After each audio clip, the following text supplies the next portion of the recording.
Kerjanya memang cuma ngevlog.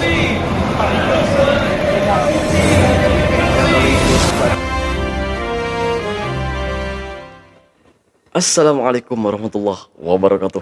Berjumpa kembali dengan Romlia Pratama. Teman-teman sahabatku semuanya, gimana kabar kalian? Mudah-mudahan kalian semuanya baik-baik saja beserta keluarganya semuanya, guys.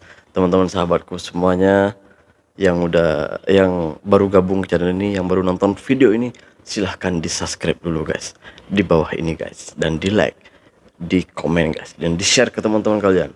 Buat teman-teman sahabatku semuanya yang udah ngedukung channel ini, yang udah support channel ini, terima kasih.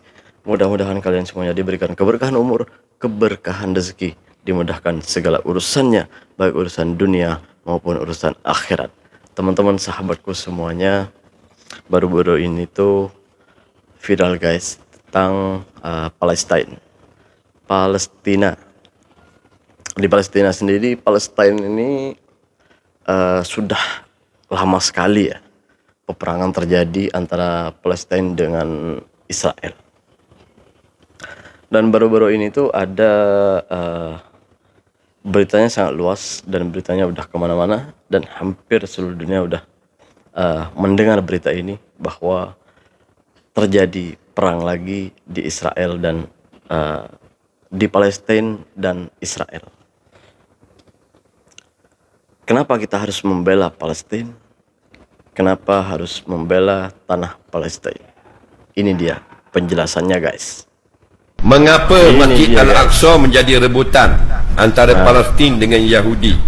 Baik, Masjidil Aqsa masjid orang Islam. Sebut masjid orang Islam. Masjid ini daripada zaman Nabi SAW. Allahumma salli wa sallim.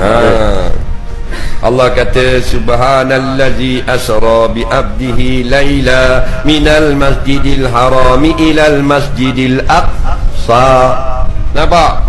Dari Masjid Haram kita Isra Mi'raj ni cerita Nabi, sampai Masjid Aqsa, Masjid Haram di Mekah, Masjid Aqsa di Palestin. Palestin ni bumi para nabi, bumi Nabi Musa, bumi Nabi Sulaiman. Faham tak ke? Orang Yahudi, mereka ni menerima nabi-nabi yang dulu, yang mereka tolak Nabi Isa, Nabi Muhammad. Dua ni paling dia benci. Dia benci sangat Nabi Isa kerana Nabi Isa bawa kitab baru, Injil. Kononnya nak lawan kitab dia Taurat. Lepas tu dia nak bunuh Nabi Isa, nak salib. Faham tak ke? Allah selamatkan. Dan dia benci sangat Nabi Muhammad, walaupun dalam kitab Taurat menyebut Nabi akhir zaman akan muncul. Dan Yahudi sentiasa berdoa supaya mereka sempat dengan Nabi akhir zaman. Tiba-tiba bila lahir bangkit Nabi Muhammad, Nabi akhir zaman menjadi rasul, mereka tak mau beriman. Faham? Apa sebab? Padahal dia tunggu, kerana Nabi Muhammad bukan daripada keturunan Nabi Ishaq. Dia nak Nabi Muhammad ni turun ke anak beranak Nabi Yaqub, Nabi Ishaq ni, baru dia nak beriman. Bukan dia tolak risalah Nabi, dia tolak kerana bangsa Nabi. Faham? Ini salahnya Yahudi. Maka Allah hukumkan mereka kufur sampai ke kena laknat sampai seluruh Nabi-Nabi. Jadi inilah masjid umat Islam.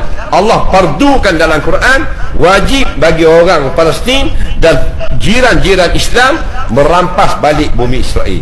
Asal bumi Israel ini adalah bumi Palestin. Jadi Allah sendiri itu mewajibkan bagi umat Islam semuanya untuk merebut kembali tanah yang tanah Palestina yang sudah direbut oleh Israel. Sudah jelas dari penjelasan ini kenapa kita harus membela Palestina. Apakah betul kalau antara Palestin dan Israel berdamai berlakulah hari kiamat? Tak betul. Berlaku kiamat ni jangan kita pandai tokok tambah. Sudah ada rentetannya dalam kitab-kitab hadis. Ulama susun dah. Alamat kecil, alamat besar. Alamat kecil semua dah ada. Contoh alamat kecil, suami takut kepada isteri. Mu kan? Lagi tengok kaku pula dah. Mu kan? Alamat tu. Kekayaan negara hanya dikau oleh golongan pemerintah. Ada lagi? Ada dah. Isteri banyak derhaka kepada suami. Banyak. Dia rentetan. Dan last sekali ada ditiupkan angin yang sangat halus, Mana-mana orang beriman yang kena angin itu meninggal dunia. Kemudian matahari Masya turun Allah. waktu maghrib, esok tak keluar dah sana. Gelap selama 3 hari 3 malam. Rupanya sudah ditutup pintu taubat. Nampak? Masya Allah. Itulah banyaknya spekulasi dari orang-orang kita. Katanya kalau Masjidil Aqsa atau Palestina ini menang, maka dunia ini akan kiamat. Terjawab sudah, ternyata tidak, guys. Karena di Al-Quran sendiri dan hadis sudah menyebutkan tanda-tanda kiamat.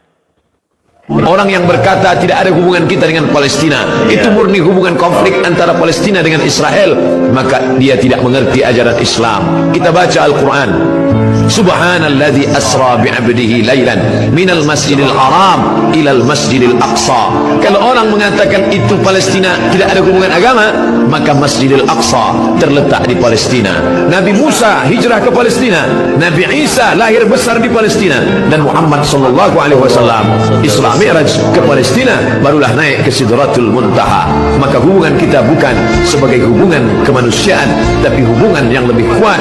Asyhadu an la ilaha illallah wa asyhadu anna Muhammadan Rasulullah. Andai kau bukan seorang muslim, andai tak percaya kepada Muhammad, untuk menyaksikan kebiadaban Israel cukuplah sebagai manusia, tak perlu menjadi seorang muslim untuk kasihan kepada Palestina. Cukup menjadi manusia yang berakal sehat, maka sudah cukup untuk membela Palestina. Kalau kita berpikir secara jernih, secara akal sehat, karena banyak dari saudara-saudara kita itu masih banyak yang seakan-akan tidak mau membela Palestina. Bahkan ada juga yang pro dengan Israel.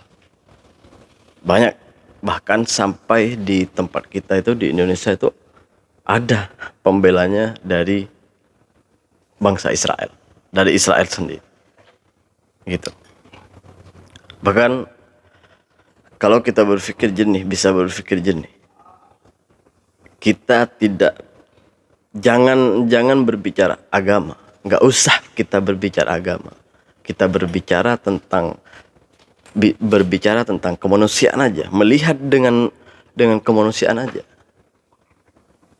Untuk orang yang punya hati, maka dia akan mengerti dan menjadi orang yang berpikir bahwa ini adalah tragedi kemanusiaan yang sangat dahsyat, yang betul-betul kejam, yang harus dihentikan, yang harus benar-benar kita bantu.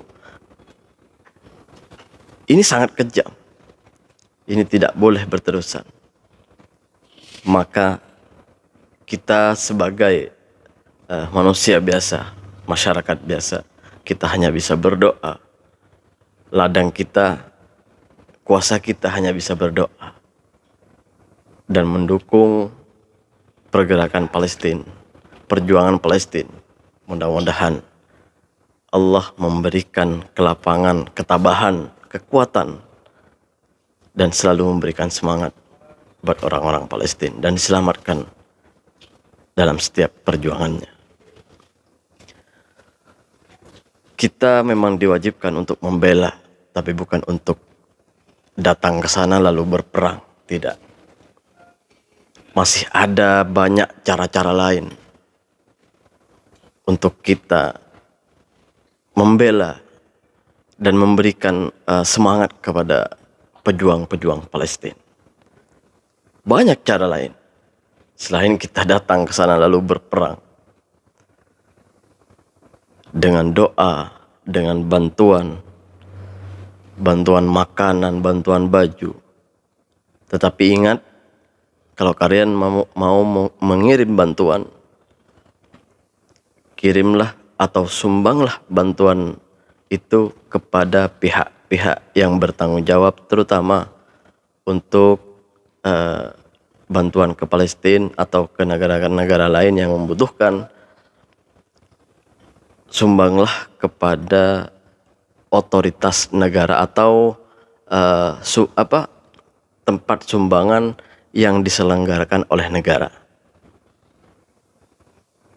Jangan menyumbang kepada tempat-tempat perseorangan atau karena takut disalahgunakan tariknya guys, takut disalahgunakan.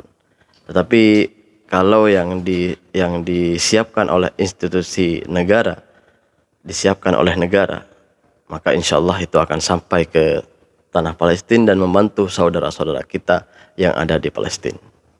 Terima kasih. Gue ada satu yang saya takjub dengan Malaysia, di mana di Malaysia itu di MRT-nya itu saya pernah lihat, tapi saya nggak ada gambarnya, jadi nggak ada buktinya ya. Tapi nggak apa-apa lah, gue share pengalaman ini. Di MRT itu ada barcode untuk kita menyumbang ke Palestina. Di sana ditulis lebar, dan mungkin setiap MRT saya juga nggak tahu, tapi yang pasti saya tuh udah berapa kali, mungkin berapa ratus kali naik MRT. Setiap hari aku naik MRT dan ketemu dengan barcode itu, bantuan Palestina macam itu. Mungkin lain kali saya akan ambil gambar dan kasih tahu dengan kalian. Terima kasih buat teman-teman yang udah nonton. Mudah-mudahan kalian semuanya diberikan keberkahan umur. Assalamualaikum warahmatullahi wabarakatuh. Jangan lupa sholawat guys.